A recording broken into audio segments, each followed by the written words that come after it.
Is moving north. These pictures are from Tennessee, which felt the pain overnight. Meanwhile, another storm, Hurricane Irma, has now strengthened to a Category 3 out in the Atlantic. Jeff Baradelli is lead meteorologist of our West Palm Beach affiliate, WPEC, and joins us now with the latest on these storms. Jeff, where is Harvey causing the most damage right now?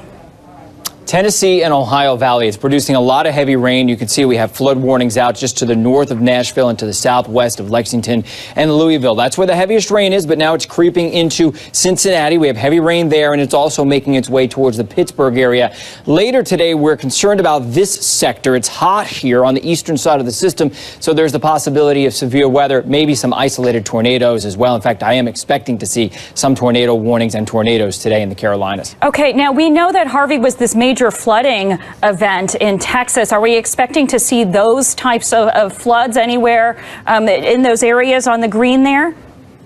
Yeah, nothing like that at all. I mean, there'll be another 3 to 5 inches. There could be some isolated flash flooding, some pockets of flooding, 3 to 5 inches there and there. And also, the bigger threat right here is the severe weather. I think some tornadoes will pop up today in the Carolinas. This system has produced a tremendous amount of tornadoes, and it's likely to continue today, even though it's no longer a tropical storm or a tropical depression. By the way, that rain is going to move into the northeast as we head into the weekend. Yeah, I was going to ask you, as far as when it starts to move north and away from the deep south, what kind of rain events might we see?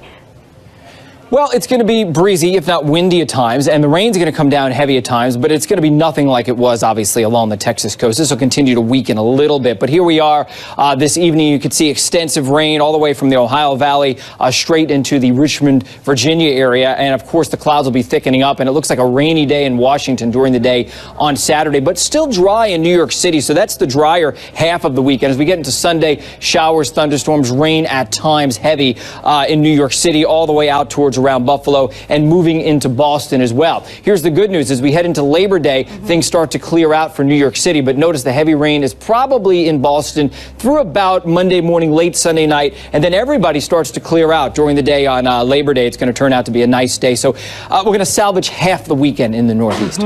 Okay, what about this Hurricane Irma in the Atlantic? How strong will it get, and where is it heading? Well, I think Irma is probably going to become a 4. It may even come close to becoming a Category 5. We have a lot of time to watch it because it's very far out east over the East Tropical Atlantic, but it's very well formed right now. This is what our computer models say. It's likely going to get up to Category 4 intensity. There are a couple who say it could flirt with Category 5, so it's going to be a strong one. And here's what we're thinking in terms of steering. High pressure is going to steer it basically straight towards the west until it gets just on the northeastern corner of Puerto Rico here, probably a couple hundred miles north of there. Then it has to make a decision. Will it continue west into the Bahamas? Some of our computer models say that's what will happen. Others say it's going to go a little bit closer to Bermuda. But if it's going to be going in this direction towards the U.S. East Coast, everyone needs to watch it closely. The real question mark is how strong will this trough of low pressure or this blocking front be? And it's a little unclear right now. This is what our computer models say. Basically, it goes to the west-southwest and then eventually hooks to the northwest. The European model, which is our best model, yesterday had it moving into Key West. This is good news, at least for the Gulf of Mexico. Now the European model is to the east of the Bahamas, as you can see, and most of the computer models are to the east of the Bahamas. However, once it gets into this sector, the real question is, does it get pulled into the United States or New England? That's certainly a possibility. Or does it recurve out to sea? Little too early to tell, but certainly everybody should be watching this closely from Florida all the way up to Maine. Yeah, a lot could happen, though, as you say, in the next week. Just in general, I mean, obviously Harvey is being described by some forecasters, Jeff, as unprecedented. But in general, how bad were we expecting this Atlantic hurricane season to be? You know, it's already been above normal and in fact, way above normal. And we expect that to continue. Even behind Irma, there's likely to be another storm forming within about the next week or so. And the peak of hurricane season is around September 12th. Okay. And actually, Florida's most active part of hurricane season is October. So we have quite a ways to go, at least until the middle of October. That's when it really starts to quiet down. But hurricane season doesn't end until November 30th, which means I'm going to be busy until about November 30th. Well, we appreciate your time. Jeff Baradelli from our Palm Beach. 1 week after Harvey came ashore in Texas. rescue efforts have not let up. Communities remain underwater, and more than 1 million people have been forced out of their homes. In Beaumont, people are bracing for more flooding, with the Natchez River expected to crest by the weekend.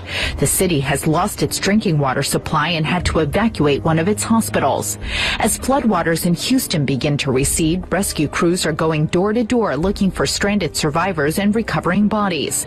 The mayor says signs of life are slowly returning to the city. The city of Houston is open for business, and quite frankly, we open for business right now. But even as conditions improve, there are growing concerns about health risks from bacteria and pollutants in the water. Remnants of Harvey are now moving east, slamming parts of Tennessee with heavy rain and flash flooding. The fast-falling rain causing a mess in California.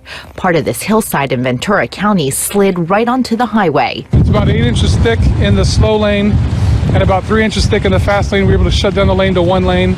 A busy day for rescue crews as creeks quickly turned into raging rivers. The strong winds and soaking rains brought down trees, damaging homes and cars. Thousands are without power. One man was killed when he was electrocuted by a downed wire in Los Angeles. Another person was found dead in a submerged car. If you can't see the pavement, you don't know if it's still there. One woman was injured when her car fell into a massive sinkhole. The rain is expected to taper off over the weekend, but is slated to return for the beginning of the work week.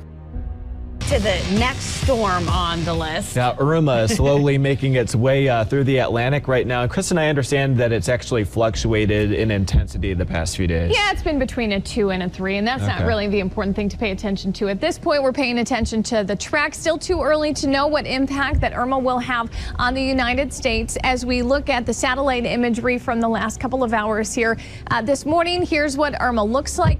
Still hard to pick out the eye here. Maybe going through an eye wall replacement cycle, looking a little bit ragged this morning. There's a high pressure area here that's going to continue to kind of push on Irma and push this storm a little farther south. And as it does so, this water down here, sea surface temperatures are a little bit warmer. So that should actually help the storm to strengthen a little bit over the next couple of days. As we look at what the spaghetti models look like, you can see they're in fairly good agreement as we move through the next few days. But once we get out to 120 hours, which is 5 days, you can see there's still a few hundred miles of a spread between all of the models. Now, down in the Leeward Islands, the northern end of the Leeward Islands, some of the Lesser Antilles, we're talking about the Virgin Islands here, Puerto Rico, potentially even Hispaniola, are areas within the next couple of days that are really going to have to watch this storm closely. So as we look at what the official forecast cone from the NHC looks like, we can see Irma expected to stay a very strong hurricane. As it moves a little bit south here, again, it will likely grow in size. It's a fairly small storm at the moment, but it will likely grow in size and pick up in intensity. The official forecast has it becoming a Category 4 hurricane by Tuesday, starting to have some impacts on the islands here, potentially by Tuesday, but more so as we move towards Wednesday. Then you can see the forecast track here. It gets fairly wide by next Friday. So again, this storm still about 2,000 miles away from the United States. And I realize that this looks kind of scary. It kind of looks like it's headed for Florida. But most of the model guidance at this point actually has the storm hooking back off to the north here. So we'll have to see if that continues to hold. Again, this is a storm that we're going to be watching closely as we move into the next couple of days. I'll show you what one model looks like as we move through the rest of today into Monday. Irma remains out over open water, but by very early Wednesday morning, again, you can start to see the storm looks like it's approaching the northern end of the Leeward Islands here. And then as we move into late Wednesday and into early Thursday, looks like the storm still north of Puerto Rico. So we've got a lot of time to continue to watch that, and that's what we're going to do over the next couple of days. So just make sure that you're checking back for updates. We're going to talk more about your local forecast. Yeah, that's right. We headed out Saturday night, came into Texas, and was shocked to see the actual amount of damage. I mean, it was a lot more than we thought it was going to be. What's the greatest challenge? Honestly, logistics has been an issue with us. There's multiple roads closed, interstates closed. We can't get around. We can't get through. That has been a nightmare to us. But we're overcoming it. We're getting through. How do you know where to go? We're working with a lot of Office of Emergency Preparedness. government officials. They're calling us and asking us to come to different locations. So we're pretty much just running under them. And what happens? You dispatch the boat, and then walk our viewers through the process, if you can, of actually rescuing someone. Okay, well, typically what's happening is when we get to the OEP offices, they give us a list of addresses where people are stranded and have called for help, and we just put the boats in the water and we go to those addresses. Along the way, we find people who are trying to walk out in the water. We get to pick them up, or people on their roofs hollering at us, needing assistance, and we try and get them out. We've been staging a high water rescue vehicle in the center, so we just bring everybody out in the boats. We put them on our high water rescue vehicle and then drive them out to dry land, to wherever whatever location is set up for us to bring them to. And how long are you prepared to keep on doing this? As long as it takes. My volunteers are here with me strong, and we're going to keep on this thing until there's nothing else for us to do. What does it feel like for you to give back? I mean, you have about 3 dozen volunteers. Who are you guys? Well, we're everyday people. We all have outside jobs. Our organization was put together about 4.5 so years ago. All volunteer group. We have fundraisers to raise money to support these operations like this. So everybody has to take off work. None of us are paid. We do this strictly volunteer.